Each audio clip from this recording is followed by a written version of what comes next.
explained is challenges in organic farming, opportunities in organic farming. So first of all, I will speak about the opportunities in organic farming. Although as Dr. Bhanu has explained, I am CFA as well as I have a regional council for PGS India certification. But more of today here, I will represent myself as a farmer only, so that from the perspective of a farmer, the participants will be more benefited. So here, as you are looking at, it's my farm. It's a part of my farm. Actually, it's not the entire farm, but it's a small part of my farm where we have cultivated many types of vegetables, then vegetable nurseries, and that too organically. Now, background is in this area, we have a river. So this is totally, these fields are made of river delta, with the river delta only.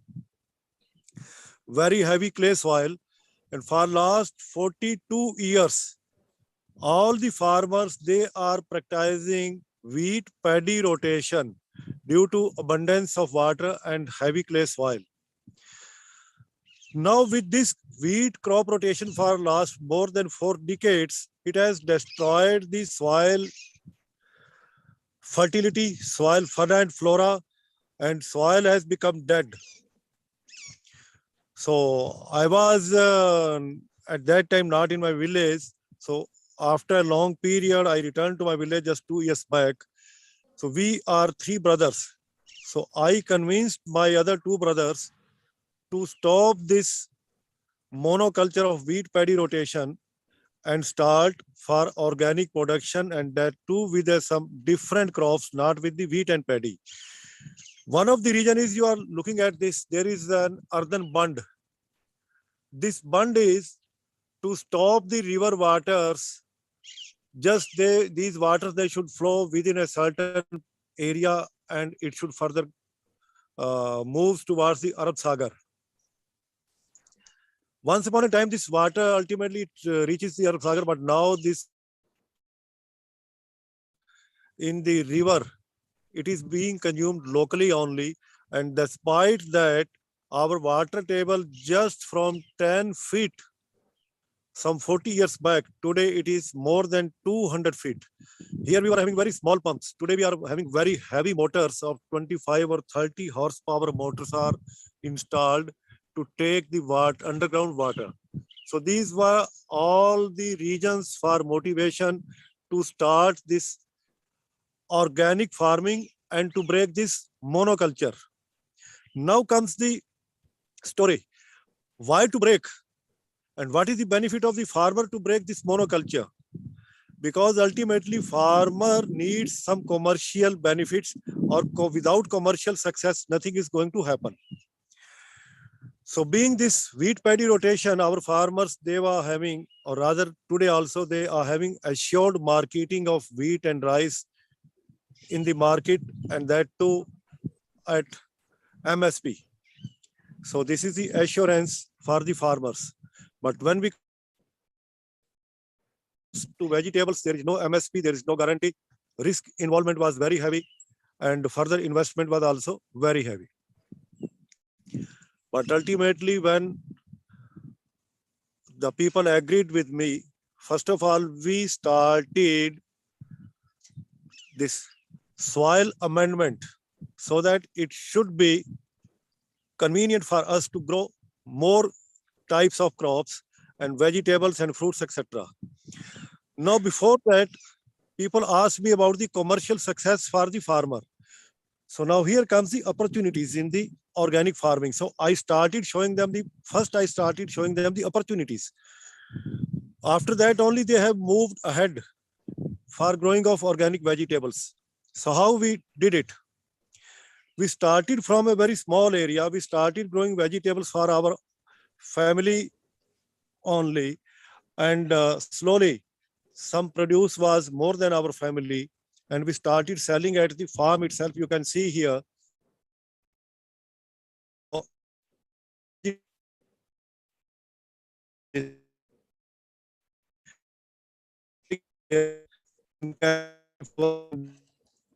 potato, then this fish, cucumber, etc.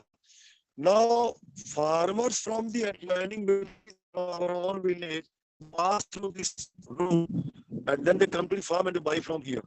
Second thing is, if produce is more, we sell this produce directly to the consumer in a nearby town, which is just 11 kilometers from our farm. And then third, we have a shop there in the Sirsa. One of the person is organic produce at his shop. So if some excess is by his shop, this the people why? Because when they go to the market directly to the wholesaler, there they were getting just rupees 5, 10 or 15 or sometimes per kg for any produce. But today when we are going selling the getting minimum 2.5 times higher the returns than market, and sometimes they are getting up to 3 or 4 times also. So this was the motivation. This is the regular to sell to the consumer directly. They are buying from anywhere, whereas organic produce is available with a few people only, or particularly with us only in this area. So consumers, when they buy directly, we get the premium. So this is one. With this premium, we are able to motivate our people to go for organic farming. Second thing is our own health. My family members, they have started telling, my younger brother has started telling me his health was not earlier up to mark. Now his health is improving. So this is another motivation. Third is, again, people from this nearby town, they come to our farm just to have a glimpse of the greenery or to buy some vegetables or to enjoy at the farm. So this is, till now, we have not converted into commercial success, but now we are going to put this a shed or huts here in this area. We are going to put sheds and huts for this farm tourism. This is another thing where this organic farming can provide support, financial support to the farmers. Further here, we have added a vermicompost unit also to the farm. So this vermicompost unit, we started just for our own consumption, since we are growing here organic seedlings only. So this vermicompost unit now is going to be spread further because farmers have started asking us this vermicompost for their orchards. Then here you can see far away place, this paddy straw. Large bales are there lying in a heap. This paddy straw, earlier it was being burnt by the farmers. Now we have started using this paddy straw for commercial use because we can prepare compost with this. We are using it in our field. And further, some of the people, they are asking now how they can build hut with these bales. So similarly, here we are using rice husk. This husk we are using at our farm for soil amendment. This is another opportunity for the farmer himself, because with this rice husk ash, vermicompost, cow dung manure compost, we are making garden compost for this pot mix soil. So now people have started asking, those are coming here to give them this pot mix also. So many other opportunities are there for commerce. If we go to the large production, then after PGS certification, when we pack it and put the logos of PGS certification, FSSAI logo, we are or large markets like we have Delhi near us, and our national almost 5 crores is there. Those are dependent upon entirely on the market. So this is the opportunity for the farmer. There are many more opportunities which I may not be able to list right now. You may also come up with certain further more ideas, such as organic seed production. As now our agricultural university, they are going to produce organic seeds with our association. So now I am helping them to go for this organic seed production. Similarly, here you can see a little far away, these behind this camera, these white shades. This is the non-woven cloth. Under this, we are producing organic seedlings for the vegetables. And farmers from far away places, they are coming to produce to buy these organic seedlings. This is something where we have the opportunities, commercial opportunities for the farmers, for organic production. Now, to get this commercialization or to harvest these opportunities, organic farming needs to be done in a systematic way actually, or a scientific way. Today there are a lot of Baba type people, those are telling about this different types of farming which are not scientific. So first of all, we have to adopt scientific approach that is being taught by the ICAR-IIFSR and NCOF. So once we adopt these, then only we can be successful. But there are challenges. So those challenges, how we can meet or how we are meeting at this farm, I can show you. So first challenge is suitability of the field, suitability of the soil. Suitability of the soil, what you want to sow in future instead of the regular crops. So our soil, as you are looking at, it's so clay. Here you can see there's this soil is after becoming wet, then when it gets hardened, there are large cracks in the soil. So this is so heavy and so clay soil. To make it suitable for cultivation of vegetables and other crops, we have added rice husk ash in the soil. You can see here, this red soil has become, it was the red earlier, now it has become dark with this addition of ash. So this was our first challenge. With this soil structure and texture both have got changed, and we can go for sowing of any type of crop here. So this challenge we have met. It was not difficult for us, although we can say a time-consuming and costly affair, but was not much difficult. Here also you can see on this bed. I can with my hand itself this soil, and earlier some patches are there, you can see here. It was so hard, even it was very difficult to crack this soil with the spades also. Now second challenge in the organic farming is the biggest challenge is here you are able to see. I think all of you must have recognized weeds.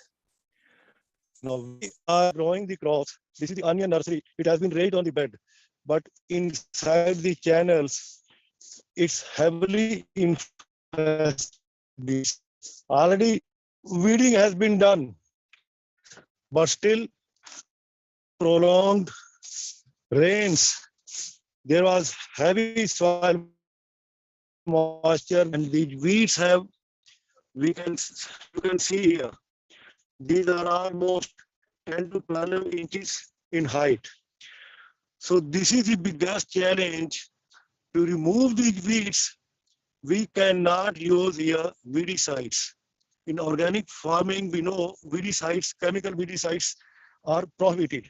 So how we remove these weeds, you can see in every bed, heavy infestation of weeds is there. So to control these weeds or to remove these weeds, we have to use labor only, and certain other cultural practices we can adopt wherever possible. So whatever the means are there, whichever is possible, we are using. Here, these weeds have been removed from these channels. You can see here only you can see this onion nursery is there. Weeds have been removed. And these have been removed just with the help of labor only. So now comes this challenge of labor. Cost of removing these weeds from 1 acre area. Can you imagine anyone, any imagination? These have been removed just today morning only, these weeds have been removed. Cost of removing these weeds is rupees 7,000 to 10,000 per acre. We have invested here just for once only. So this is the biggest challenge because we cannot use chemical pesticides, chemical weedicides here for weed control.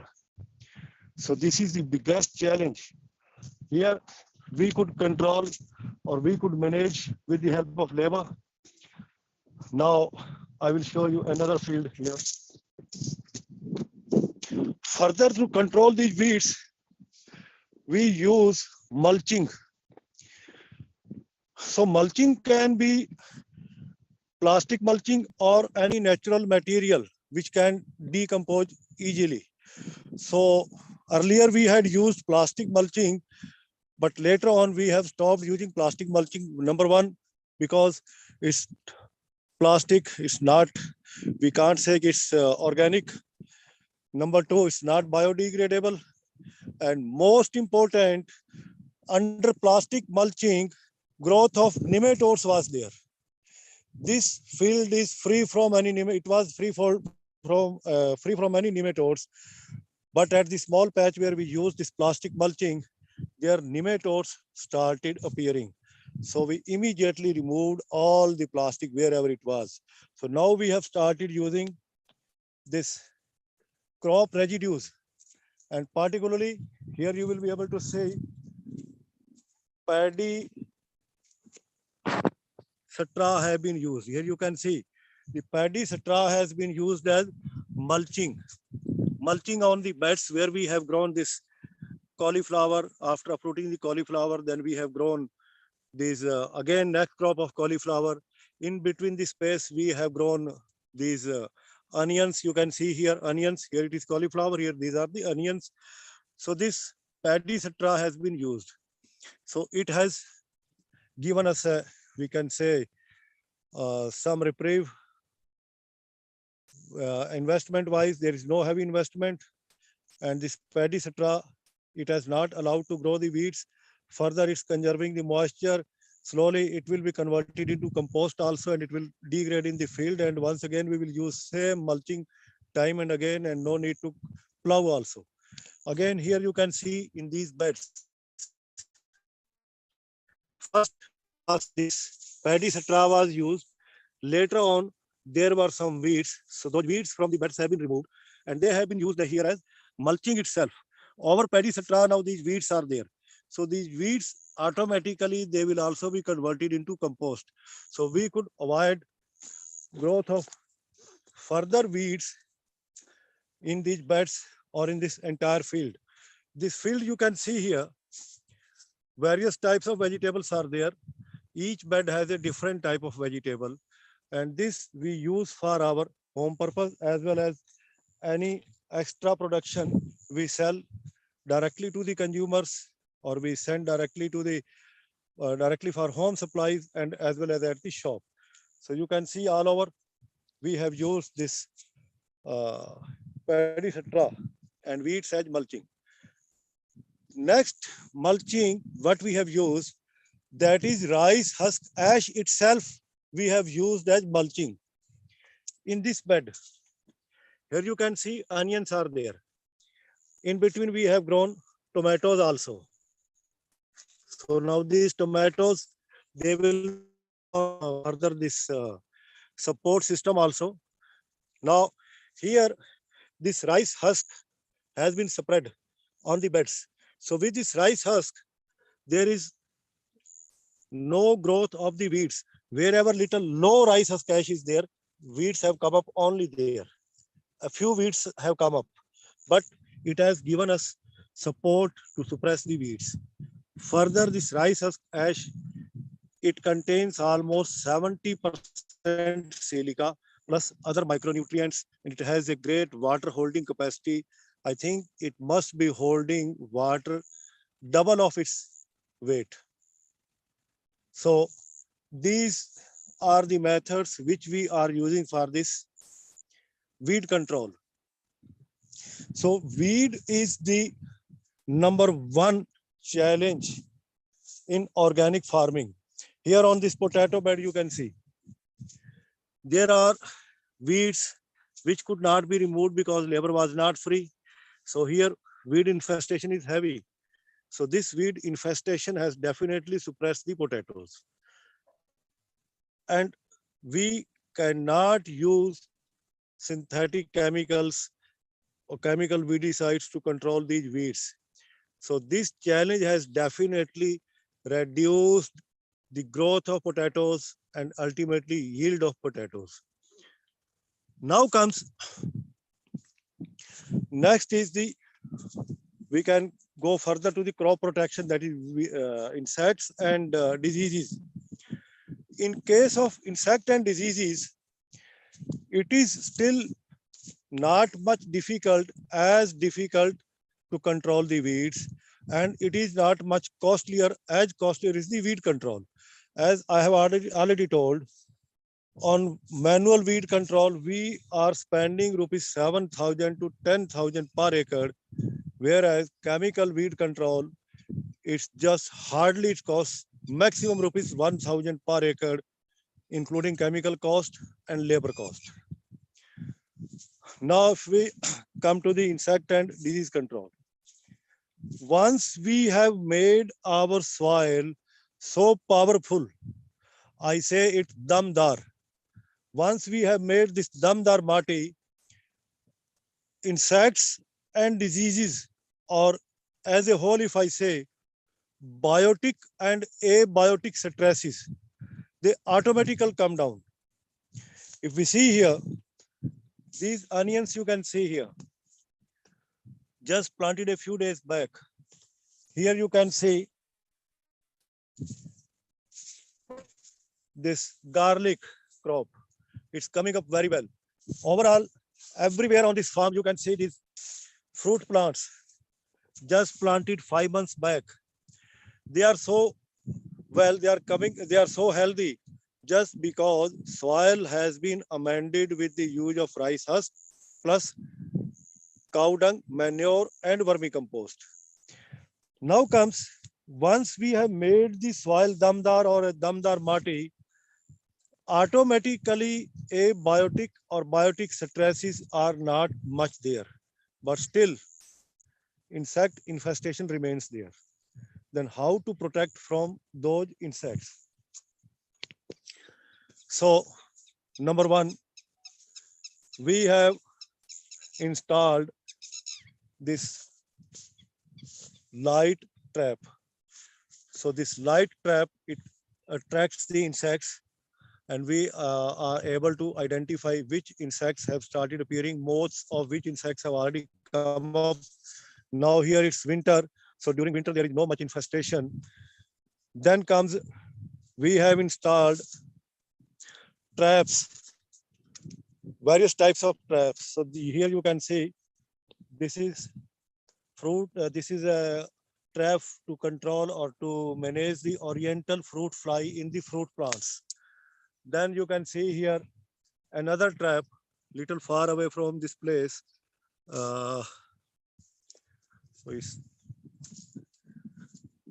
This is funnel type trap to control the fruit and shoot borer. Then you can see here another trap to control the fruit and shoot borer.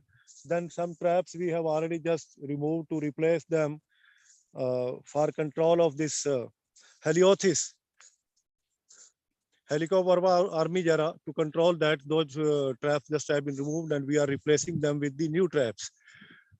Then sticky traps, still we have to put here because now there is no sucking pest at all due to winter.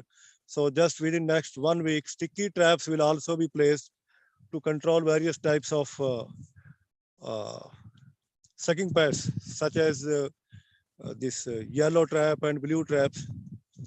Furthermore, we have concoctions. I can show you later on. We have concoctions, as Dr. Bhanu Pratap ji was already telling. We can use this concoction of all the herbal plants available nearby our field or available on this earthen bund. Then we use this buttermilk after decomposition with certain other materials.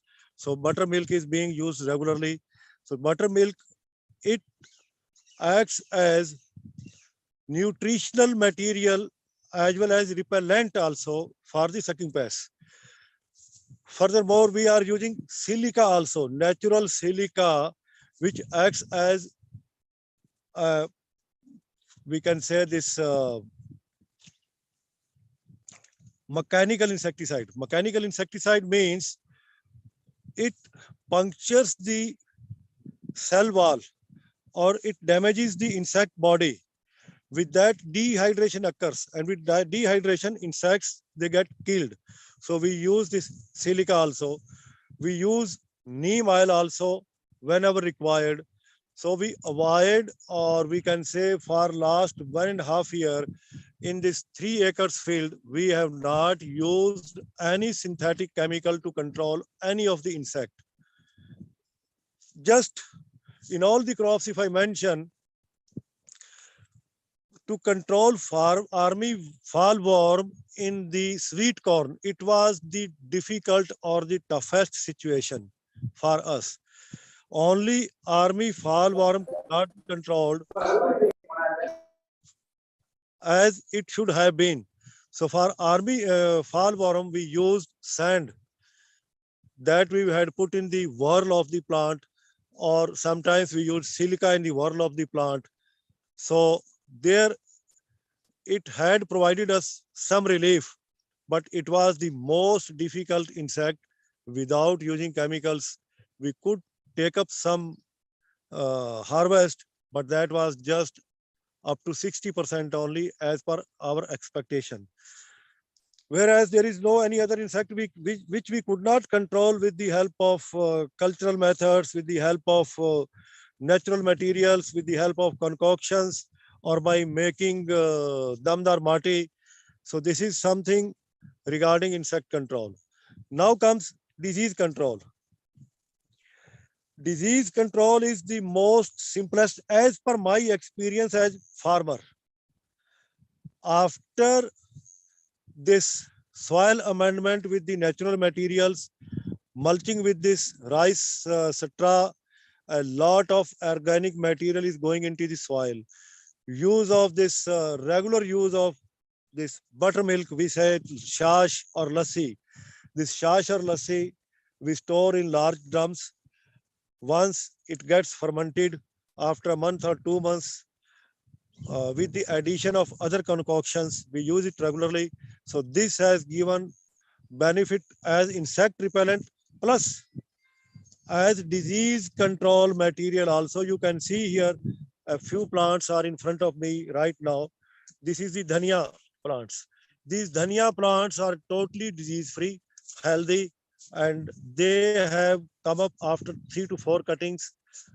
So any plant you can see here, they are disease free. Even potato is disease free. Where you have this blight issue is the most prevalent. This red cabbage. So the red cabbage plants are so healthy. If I show you, again I go to this potato crop. Actually, potato crop now season is over and it's getting suppressed. So see, healthy for also. So we have ordered store those potatoes for our family. So no disease at all on any crop. If you want to see fruit plants also, this is our homegrown orchard. These are the guava plants. So different varieties of guava are there. So all are healthy. It's just because of these natural materials and natural practices used for crop protection. Here also you can say a lot of organic material has been used. You can see here cow dung manure, this rice husk is decomposed rice husk is coming up. Below this, moist soil is there and loose soil is there. These beds have been made 1 year back, so they are so loose. So they are giving a lot of nutrition as well as manure to the crop. And control of weeds also. Only a few weeds have come up, and these weeds next time they will also not be able to come up, because again we will be using this mulching, so their seeds will be ultimately covered 2-3 times, so no weeds will not come up. So this is about the challenges of crop protection. Next comes this challenges of further again, that is again commercial link, marketing or sales of organic produce. As of now, on a large wider scale, if we see, a lot of halagula is there, a lot of information is coming up for the consumer awareness. But from where and from where to buy, from whom to buy, and how to identify the organic produce, it's difficult for the consumer. And if consumer will not be able to recognize the organic food or the benefits of the organic food,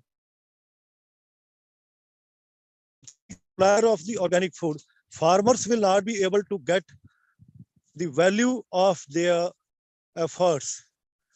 See, even if today I get similar quality, but better quality, but similar quantity, and with same investment, still I expect I shall be able to get some 10, 20 or 25% premium over and above the regular produce. If farmer does not get this value of his efforts, they will not go for these additional efforts, because additional labor is there. So efforts done by himself, done by his family, or money spent by him on additional labor, that must be appreciated by the consumer. So to get this appreciation from the consumer, organic certification and organic labeling of the produce is must. Without this certification and without labeling, no consumer will be able to pay you. This is one thing. Second thing is, today a large number of farmers, those are engaged in the organic farming, they are selling their produce at various different prices. So if someone is selling at rupees 100, similar produce, another is selling at rupees 400 also. So this is again confusing the consumer. So another challenge for the farmers. So there lies an association of organic farmers must be there after getting the certification, so that their prices should be standardized, their packaging should be standardized, there should be identification, brand building of the organic produce. So this is the biggest challenge, another challenge for the farmers. Why I have taken this marketing immediately? Because after this weed control and crop protection, next is this challenge of the sales and marketing. Now comes in between, there are other challenges, but those are the smaller challenges. Those challenges are as you face in the regular crop production system also. Those challenges are there as I need water whenever I require. I need power to irrigate whenever I require. Further, there are certain other conditions, or other we can say climatic conditions, which are not under control. But here, if you have organic farming, these climatic conditions, they harm you lesser than the conventional farming, because here you have already built abiotic stress in your plants by making your soil healthy, by making your soil, yeah, by putting life in your soil. So these challenges, they have become the minor challenges for us. But weed control is the highest challenge. So these are the, we can say, uh, challenges which farmers face initially. And more farmers, they are adopting this here. Farmers are coming up forward for certification also, as we have started certification of produce here in Haryana. But we have been authorized for certification for 15 states. We are authorized for PGS India organic certification in Haryana. Then Ladakh, then Punjab, Himachal, Chandigarh, Uttar Pradesh, Uttarakhand, Rajasthan, Delhi, Madhya Pradesh, Maharashtra, Telangana, Andhra Pradesh, and Tamil Nadu. These are the states where we can go for certification, and farmers from these states are coming up to us. Even Director National Center of Organic Farming, Ghaziabad, has asked me, being a technocrat or a techno